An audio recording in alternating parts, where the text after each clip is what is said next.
Hello दोस्तों, नमस्कार। Welcome back to Curious Three for the daily dose of football. तो सबसे पहले बात करते हैं ऑल ओवर इंडिया से। अगर किसी भी यंग अपकमिंग प्लेयर को इंडिया की one of the top elite academy Reliance foundation young champs को ज्वाइन करना है तो क्या है उसका पूरा प्रोसेस, किस तरीके से वो ऑल ओवर द इंडिया से प्लेयरों को स्काउट करते हैं, ये सारी चीज़ें मैंने एक पॉडकास्ट में डिस्कस की है with the RFIC's head of scouting Stephen Charles. And उसके अलावा इंडियन फुटबॉल का ग्रास रूट का क्या सिचुएशन है, किस तरीके से इंडिया की one of the top elite academy प्लेयरों को डेवलप करते हैं, ये सारी चीज़ें हमने इस पॉडकास्ट में डिस्कस की है। तो ज़रूर इसको चेकआउट कीजिए, आपको काफ़ी सारी इन्फॉर्मेशन एंड जो नॉलेज है वो regarding Indian grass root football वो मिलेगी। Now let's move on to the updates. तो उसमें सबसे पहले बात करते हैं ISL के फाइनल के बारे में। जी हाँ दोस्तों, आज ISL सीजन 25-26 का लास्ट मैच डे है एंड ISL का फाइनल ही वो बेसिकली बन चुका है, क्योंकि 5 टीमें आज ISL के टाइटल के लिए फाइट कर रही है इन 4 मैचेस, जिसमें ईस्ट बंगाल, मोहन बगान, Mumbai city FC, Punjab FC and Jamshedpur FC, ये 5 टीमें अभी भी ISL की टाइटल रेस में बनी हुई है। उनके जो 4 मैचेस है वो सभी आज सेम टाइम पे शाम 7:30 बजे किक ऑफ होंगे। तो it's a proper league last match day kind of A vibe की, जहाँ पे टाइटल डिसाइड होने वाला है। एंड ये जो 5 टीमें हैं इनका भाई जो टाइटल जीतने का चांसेस है वो कहीं ना कहीं एक दूसरे के रिजल्ट के ऊपर डिपेंड होने वाला है। तो चारों मैचेस साथ में चल रहे होंगे तो भाई काफ़ी सारे आपको यहाँ पे यू कैन से कि अप एंड डाउन वाले मोमेंट्स देखने को मिलेंगे कि जिससे भाई टाइटल डिसाइड हो रहा होगा। सिर्फ ईस्ट बंगाल ही एक ऐसा इसमें से कंटेंडर है कि जिनका भाई जो आप बोल सकते कि फेट है वो उनके हाथ में है। उनको सिर्फ अपना मैच का देखना है, वो अगर उन्होंने सिक्योर कर लिया तो उनको फिर किसी और के ऊपर डिपेंड नहीं होना है। जबकि बाकी जो 4 टीमें हैं, मोहन बगान, Punjab FC, Mumbai city FC and Jamshedpur, उनको अपने रिजल्ट तो सिक्योर करने ही करने हैं, उसके बाद यहाँ पे बाकी टीमों के ऊपर भी, उनके रिजल्ट के ऊपर भी डिपेंड रहना पड़ेगा to decide the outcome of this season's league winner.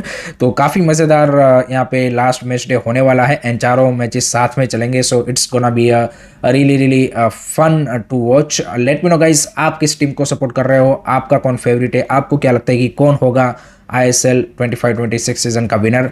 Comment section में अपने ओपिनियन ज़रूर बताइए।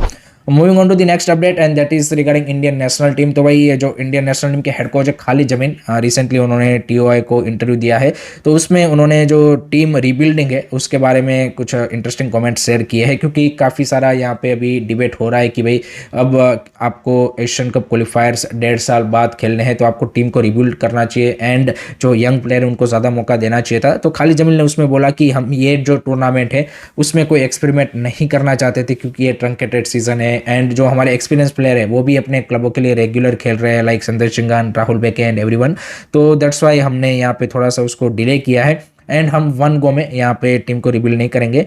इस जो यहाँ पे टूर्नामेंट है, यहाँ पे यूनिटी कप एंड उसके बाद 2 फ्रेंडलीज, उसके बाद ही हम यहाँ पे स्टेप बाय स्टेप टीम को रिबिल्ड करने के लिए देखेंगे, ऐसा उन्होंने कमेंट दिया है। तो एट द मोमेंट जो एक थोड़ा सा उनका क्रिटिसिज्म हो रहा था उसको उन्होंने आप बोल सकते हैं कि कम करने की कोशिश की है विद दिस स्टेटमेंट। बाकी तो टाइम ही बताएगा कि कितना बड़ा वो रिवैम्प या फिर रिबिल्ड टीम का कर पाते हैं when we play the next Asian Cup and World Cup qualifiers. आपके क्या थॉट्स अबाउट दिस एंड आपको क्या लगता है कि क्या Khalid Jamil is the right coach to take Indian football forward, और we should go for the someone more proven in terms of the at international level? अपने थॉट्स, अपने ओपिनियन कमेंट सेक्शन में ज़रूर शेयर कीजिए। नेक्स्ट उसके बाद एक इंटरेस्टिंग चीज़ Indian football में हुई है। इंटरेस्टिंग तो नहीं, वैसे तो रेगुलर चीज़ है, लफड़ा कंट्रोवर्सी तो आपको पता ही है कि इंडियन फुटबॉल में रेगुलर है। बट रिसेंटली आपने देखा होगा कि भाई सोशल मीडिया पे एक पार्टी काफ़ी फेमस हो चुकी है and that is cockroach Janata party. तो उसी तरीके का सिमिलर सा सीन इंडियन फुटबॉल में हुआ है and that is between Indian football content creator and Indian national team player Dhanraj Turve, who is one of the you can say कि Indian football follower and contender for a long time. उसका and national team के player Ashique Kuruniyan का भी social media पे थोड़ा सा fight tussle kind of a situation हो चुका है। दरअसल हुआ ये कि यहाँ पे धनराज ध्रुवे ने एक वीडियो बनाया जिसमें उन्होंने जापान के एक 39 ईयर ओल्ड प्लेयर का मेंशन किया एंड उनको बताया कि भाई 39 की एज में भी उनको फीफा वर्ल्ड कप स्क्वाड के लिए पिक किया गया है बाय दी जापान, तो उसमें वो हंगरनेस है।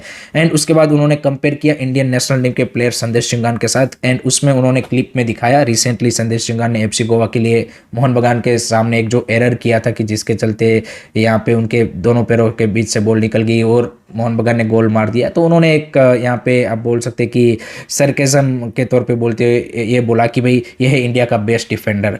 तो इसके नीचे आसिक कुरुनियान ने कमेंट किया कि एक माइक लेके यहाँ पे ओपिनियन देना काफ़ी ईजी है, अगर इतना ही तुम्हें ये पता है तो हार्डवर्क करो, और तुम क्यों नहीं नेशनल टीम को रिप्रेजेंट करते हो, क्योंकि हार्डवर्क मुश्किल है तो ये यहाँ पे इसलिए आप नहीं कर रहे हो। तो इस तरीके का उन्होंने कमेंट किया। तो उसके रिप्लाई में भाई धनराज ने बोला कि भाई सुनील छेत्री भाई क्रिटिसिज्म यहाँ पे ले पाते थे एंड उन्होंने यहाँ पे फैंस को बोला था कि आप हमें क्रिटिसाइज कीजिए, सब कुछ कीजिए, लेकिन हमें सपोर्ट कीजिए। तो इस तरीके से टसल हुआ। उसके बाद आसिक कुरुनियान ने अपना कमेंट डिलीट भी कर दिया है।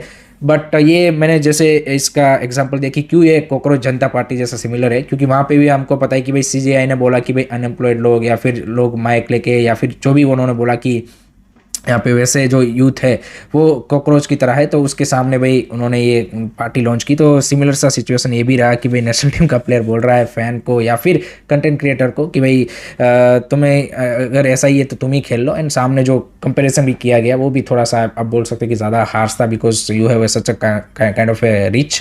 तो that is the whole story. अब इसमें आपको डिसाइड करना है कि कौन सही है कौन गलत है। बाकी यहाँ पे this is the story.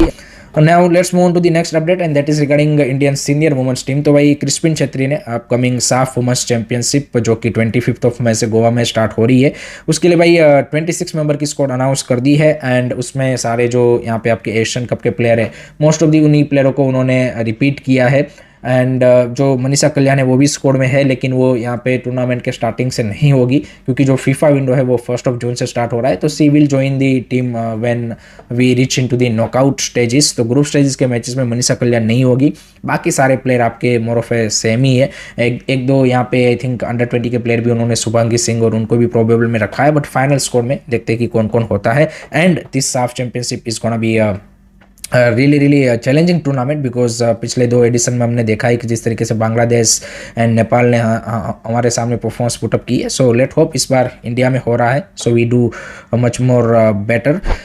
Then next बात करते हैं हमारे नॉइजी नेबर्स भाई। बांग्लादेश के नेशनल टीम का हेड कोच का जो फाइनली डिसीजन है वो बीएफएफ ने बना दिया है। एंड रिपोर्ट्स के मुताबिक जो German American 65 year old coach Thomas Dooley है उनको उन्होंने सिलेक्ट किया है। And that is a surprising choice because जो पूरा रिपोर्ट्स मीडिया का आ रहा था उसमें उनका मतलब लास्ट कुछ दिनों तक नाम नहीं था एंड सडनली उनका यहाँ पे नाम निकल के आया है, जो कि रिसेंटली यहाँ पे गुयाना की जो नेशनल टीम है उनको यहाँ पे मैनेज कर रहे थे। उससे पहले एशिया में अगर हम बात करें तो उन्होंने फिलीपींस की नेशनल टीम को मैनेज किया है। एज अ प्लेयर उन्होंने यूएसए की यहाँ पे नेशनल टीम को रिप्रेजेंट कर रखा है। सो that's a little bit shocking decision from the BFF to be honest, but let's see under him how US यहाँ पे Bangladesh mains national team is gonna perform. And इस साल भाई साफ चैंपियनशिप भी है तो आई थिंक काफ़ी मज़ा आने वाला है। आप क्या सोचते हो इसके बारे में